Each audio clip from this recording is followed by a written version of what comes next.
dos aspectos mais desafiadores na criação de um filho é fazê-lo entender quais são as regras da casa e regras da vida.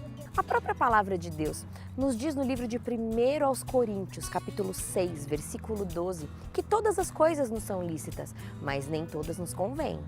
As crianças, desde muito cedo, acreditam que podem fazer todas as coisas e ensiná-las o que devem ou não fazer é uma tarefa muito árdua para os pais. Então o tempo vai passando, a adolescência chega e vem o momento então em que tudo é relativo. Não existe mais o que é certo ou errado, tudo é possível. Esse então é um outro momento de grande desafio para os pais. Como ensiná-las então que existem regras na escola, regras no trânsito, regras até para o limite de barulho na vizinhança, especialmente quando nem nós somos capazes de cumpri-las.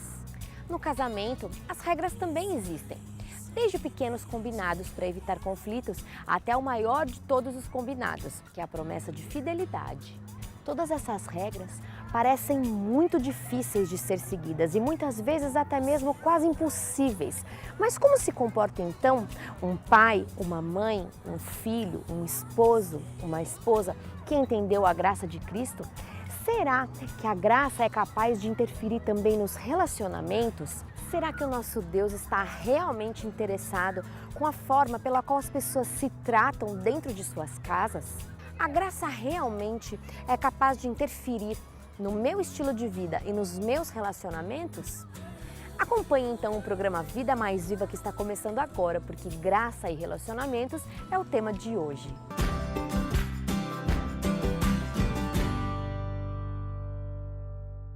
Bem-vindo ao programa Vida Mais Viva pela TV Novo Tempo. Que alegria imensa estar com você durante mais uma semana. E como tem sido essa sua semana? Cheia de lutas, desafios? Conta pra gente suas alegrias, seus pedidos de oração, suas sugestões. Nós queremos conversar com você. Nós falamos aqui para você e sei que você nos escuta, mas queremos também ouvir o que você tem a dizer. Como é que você pode fazer isso? Você tem 3 meios. Através do Facebook, você pode entrar lá na nossa página, curtir e comentar. Nós temos também um canal no YouTube que você pode inscrever-se. Aí você fica atualizado de todos os vídeos que a gente posta lá.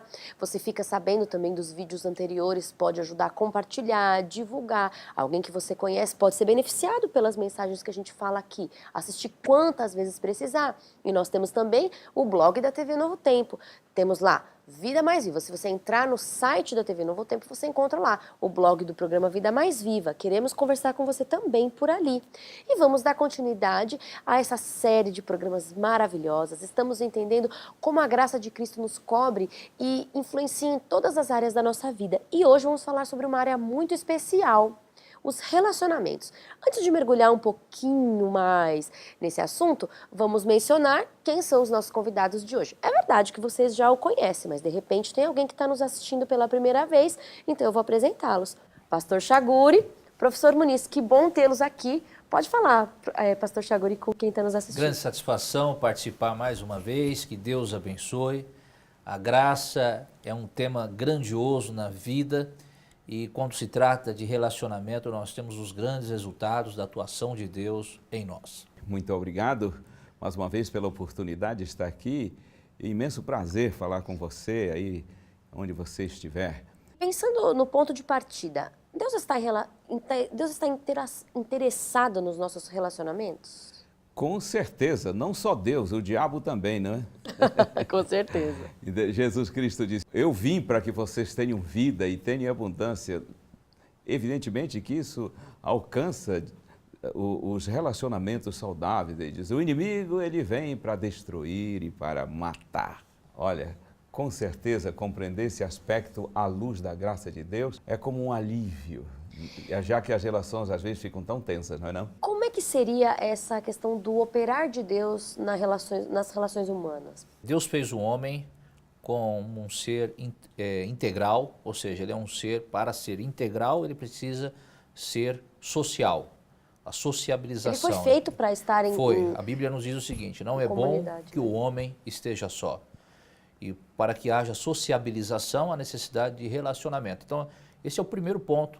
A maior prova que Deus se preocupa com os relacionamentos. e os relacionamentos eles são aprimorados na nossa vida através do Espírito atuando em nós, né? Jesus Cristo, ele disse assim que ao conhecermos o seu amor, ao conhecermos a sua graça, quando a graça passa a ser atuante em nossa vida, a tal da graça habilitadora, ele diz, o meu amor através de vocês é como cachoeira de vida para o mundo. É uma coisa que vem de Deus e transcende para os outros. Isso. E o que a gente aprende do relacionar-se com os outros muitas vezes nos faz crescer mais em graça, né? Crescer mais no relacionamento com Cristo. E agora eu gostaria de mencionar sobre... Nós vamos falar sobre relacionamento, nesse momento, relacionamento marital, relacionamento homem e mulher. O que Deus fala sobre esse tipo de relacionamento? A gente vai falar sobre vários, mas começando sobre relacionamento de homem e mulher. O que Deus fala? A palavra do Senhor nos diz o seguinte, em Efésios capítulo 5, o versículo 33. Assim também vós, cada um em particular, ame a sua mulher como a si mesmo, e a mulher respeite o seu marido. Aqui nós estamos percebendo uma troca, né? Você ama porque é amado, você respeita porque você é respeitado, você se dedica a alguém porque alguém se dedica a você. Então a palavra de Deus, ela nos traz esse parâmetro individual, mas unificado em alguém. Esse alguém ou no marido ou na mulher. Mas para que tal coisa ocorra na vida de maneira plena, de maneira singela, a necessidade da atuação da graça. Ou seja, a graça nos capacita a respeitar melhor. Claro. A graça nos capacita a amar. A graça nos capacita a valorizar. Porque nós somos transformados. E aí a atuação do Espírito é constante. A forma de se relacionar entre homem e mulher que a gente vive hoje é diferente da forma que Deus planejou? Porque assim, por exemplo, Deus criou Adão e Eva. A forma que Deus planejou para o relacionamento deles teve que ser modificada com relação ao pecado? Porque a Bíblia é um tremendo tratado de relacionamentos, né? E romântico, inclusive. Mas, já que a nossa proposta é colocar a graça na base, olha o que diz 4:7 de Efésios. Depois, Paulo vai desencadear aqui toda uma série de relacionamentos. Mas ele diz aqui como base para isso tudo, ele diz assim, a graça foi concedida. Olha, porque sem essa concessão, sem essa dádiva da graça, esquece relacionamento saudável, dinâmico e divinal. Então aqui está a base, né, pastor? Sim. A graça foi concedida. Sua pergunta, seria ainda hoje o desejo do Senhor Deus de homem e mulher se relacionar como Ele planejou? Sim, porque as leis da emoção, elas são fixas. Ainda hoje, homem e mulher, quando se trata de um casal, as necessidades são idênticas àquelas que Adão e Eva tinham. E eu gostei que o pastor mencionou esse verso 33 do capítulo 5 de Efésios. Ele diz que o homem deve amar a sua esposa e aí que a esposa deve respeitar o marido. Aqui nós temos duas formas de amar. Com certeza, isso tem origem, você que é uma médica, tem origem nos hormônios. Nós estamos falando do homem de testosterona e progesterona, da mulher que vão gerar sentimentos e necessidades emocionais diferentes. Interessante, você nunca, doutora Mariana, e você, meu amigo, minha amiga, você nunca vai encontrar na palavra de Deus um mandamento que diga assim, mulheres, amem seus esposos. Isso nunca você vai encontrar. Que não é necessário, né? É natural. É porque o homem não foi feito para ser amado. Você sabia, pastor Chaguri, você não foi feito para ser amado. A Sheila, sim. O homem foi feito para ser respeitado. A mulher foi feita para ser amada. Então, nós temos aqui duas formas de amar. Essa é uma lei fixa que Deus colocou.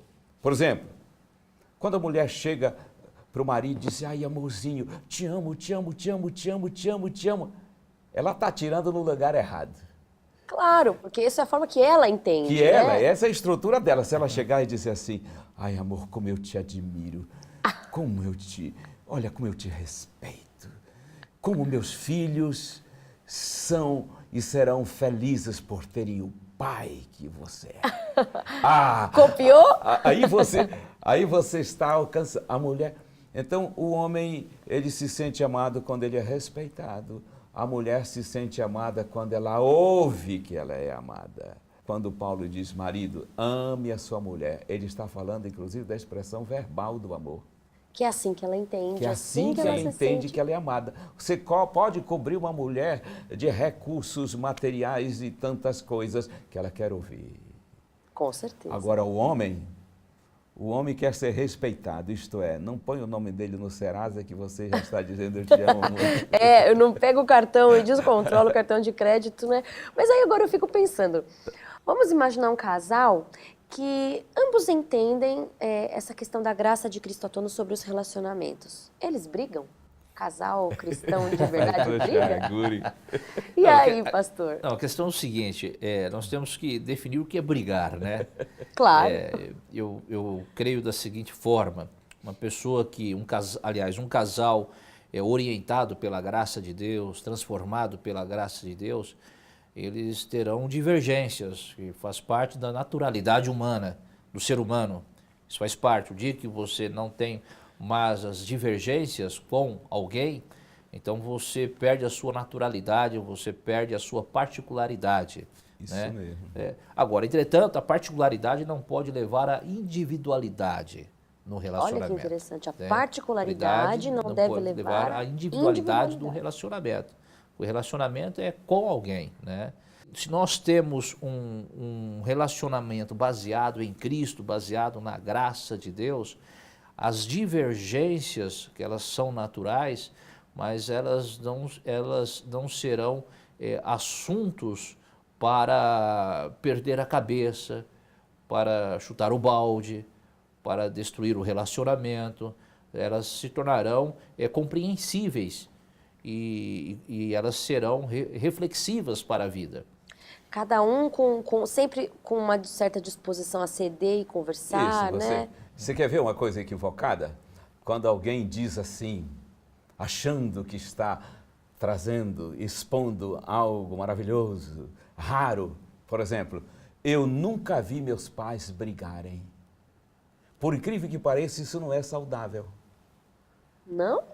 Claro que não, porque eles não brigaram no quarto, eles não discutiram no quarto, brigaram, eles não discutiram, eles não divergiram. Eles até eles não chegaram a um diálogo acalorado, mas as crianças dizem, eu nunca vi meus pais em controvérsia. Isso é complicado, porque na vida deles, eles vão experimentar. Então você está dizendo que para uma criança é bom ver como é que eles entram ali no acordo. É pedagógico. Isso é pedagógico. A inteligência emocional do relacionamento diz, discuta com seu filho, discuta com seu esposo, com sua esposa, na frente dos seus filhos, até de forma acalorada. Mas pera, isso é importante, porque é totalmente o oposto do que a gente aprende. A gente aprende que não tem as crianças precisam saber que os pais não concordam em tudo, em termos de ponto de vista, mas eles convergem em princípios, em valores inamovíveis. E se respeitam. Se respeitam. Em valores, em princípios que são inegociáveis. Então quer dizer que o princípio da inteligência emocional diz que os pais podem divergir na frente dos filhos. Claro, a criança só será saudável se ela souber. Meus pais discutiam, mas nunca se agrediram. Aí... entendi. Ou até que se agrediram, pediram desculpa, acertaram. Até porque no decorrer da vida, o filho vai ter esse experimento. Problemas na vida dele, ele também vai divergir com os relacionamentos dele, né? Essa discussão, inclusive... Doutora Mariana, isso serve, é a pedagogia, né? Sim. É a pedagogia do lar. Veja, olha o que a palavra de Deus diz aqui. Ela diz assim, falando, a graça foi concedida. Por isso, estou lendo o capítulo 4, verso 26 de Efésios. Irai-vos, mas não pequeis. Isto é, vocês podem se aborrecer, você pode se indignar, mas não faça disso um instrumento, uma oportunidade para você agredir. Com palavras, até com semblante agressivo, com olhar fulminante. Uma coisa é eu estar indignado, outra coisa é eu ser agressivo. eu apequenar a pessoa. Isso as crianças não devem ver, pela graça de Até Deus. porque divergir não é você criar um ambiente desfavorável. Não é de criar. Criar um ambiente desfavorável é você destruir um relacionamento. É você maltratar uma pessoa com palavras.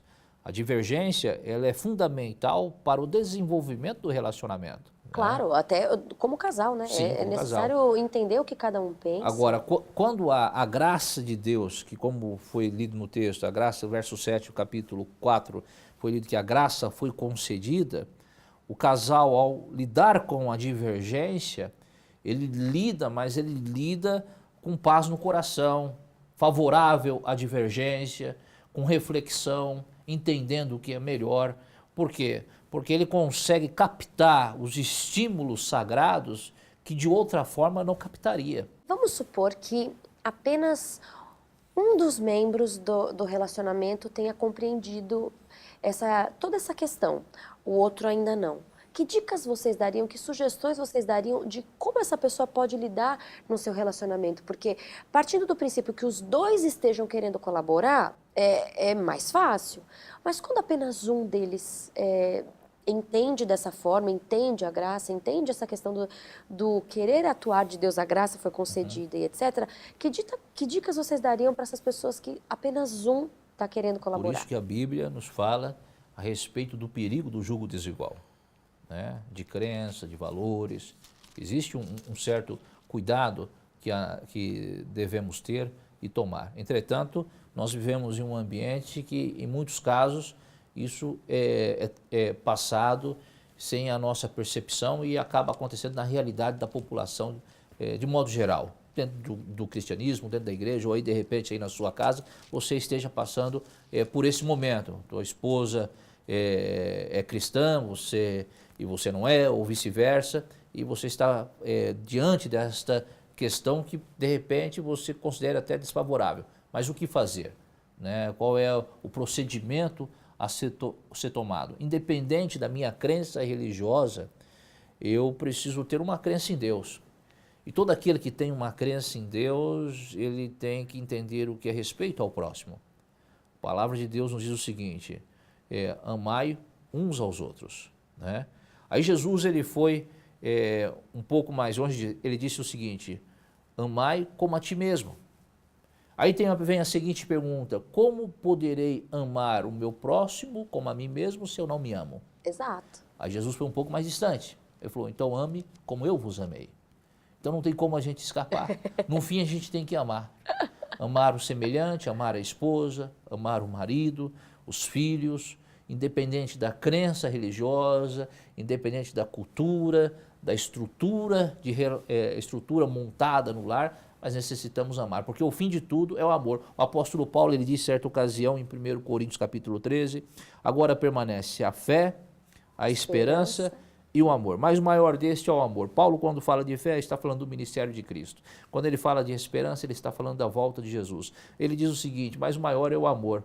Por que é maior do que o ministério de Cristo e maior do que a volta? Porque sem amor não haveria ministério e nem haveria volta. O amor é a base, é a essência da vida humana. E quem está em Cristo, ele tem por sentimento já gerido através do Espírito o desejo de amar alguém. Quem tem mais luz, quem tem mais conhecimento, quem tem mais equilíbrio emocional, espiritual, fica na responsabilidade de proteger e amparar o outro que não chegou nesse nível. Por exemplo, claro, o apóstolo Pedro, ele orientou as mulheres cristãs do seu tempo a serem servas no sentido de amar praticamente, afetivamente o seu marido, os seus maridos. Ele diz assim: para que ele possa ser ganho por meio do seu procedimento. Então, tudo que eu faço é mais do que uma conquista do cônjuge que ainda não tem o mesmo discernimento ou não tem o mesmo aprimoramento emocional, mesmo sendo cristão. O objetivo é que ele, através do meu amor prático, se desenvolva, se aprimore, tenha um conhecimento mais ajustado do amor de Deus por ele. Em resumo, eu tenho que permitir que ele veja Cristo através de mim. Quando a pessoa, normalmente, quando um cônjuge fere o outro, ele espera exatamente o troco. E o cristão, ele vem sem se apequenar, sem se diminuir. Ele vem com a grandeza de Cristo e atua. Vamos supor que alguém que nos está assistindo percebeu, vive numa situação conflituosa com o seu esposo ou esposa, com o marido ou a esposa, e percebe que precisa intervir, sem se apequenar. Como é que a gente faz isso? Como é que a gente percebe que está vivendo um conflito, um relacionamento problemático, mas eu quero partir para a solução, para a resolução? Como é que eu devo fazer? Eu creio que o primeiro ponto que aquele que está nos assistindo precisa desenvolver na vida é a comunhão com Deus.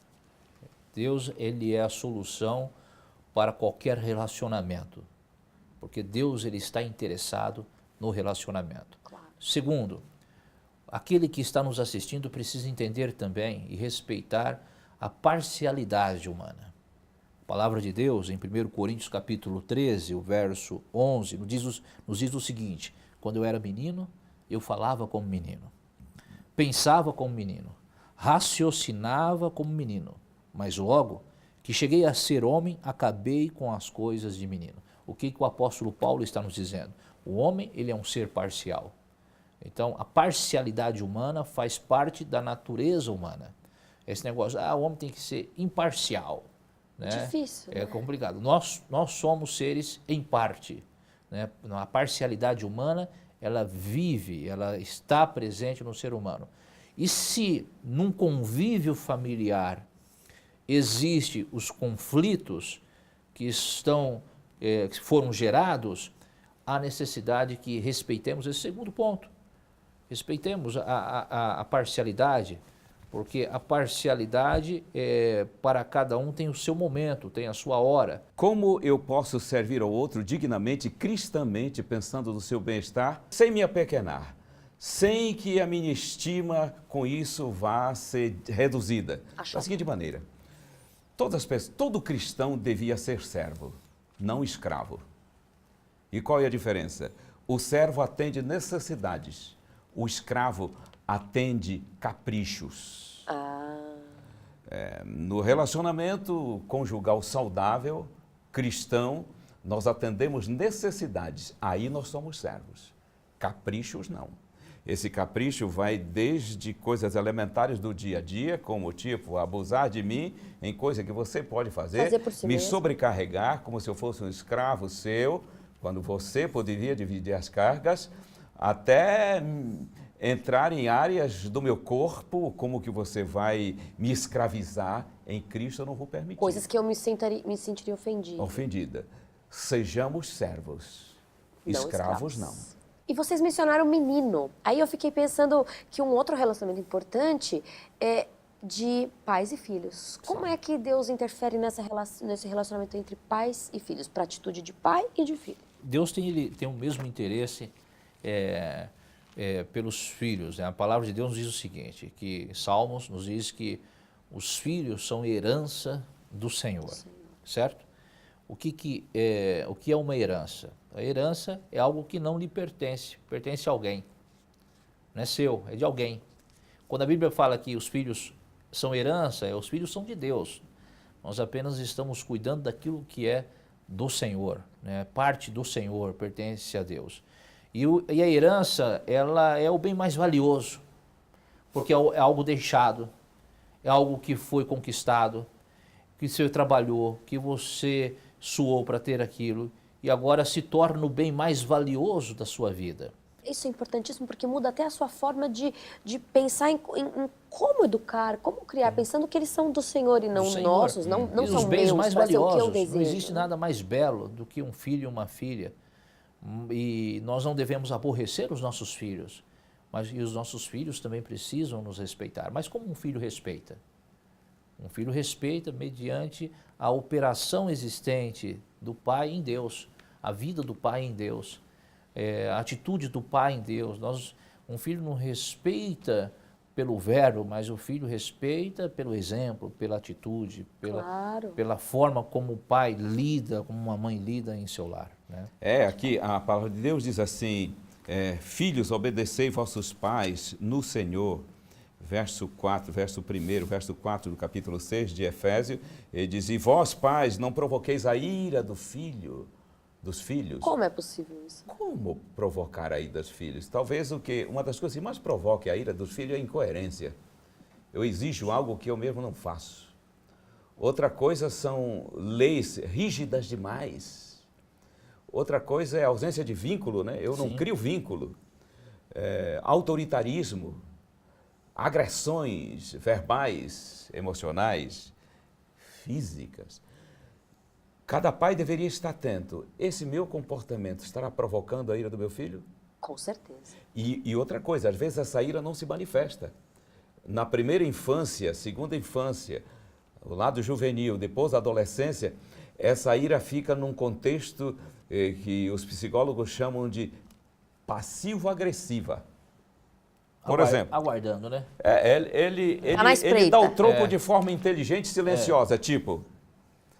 Um garoto irado com seus pais, porque não tem amor, não tem afeto, violência, agressividade, ele diz assim, vou lançar a mão da passivo-agressiva, eu vou mal na escola de propósito, porque eu sei que eu vou obedecer. Seria o meu pai. Eu vou atingi-lo, né? Eu vou atingi-lo com más companhias.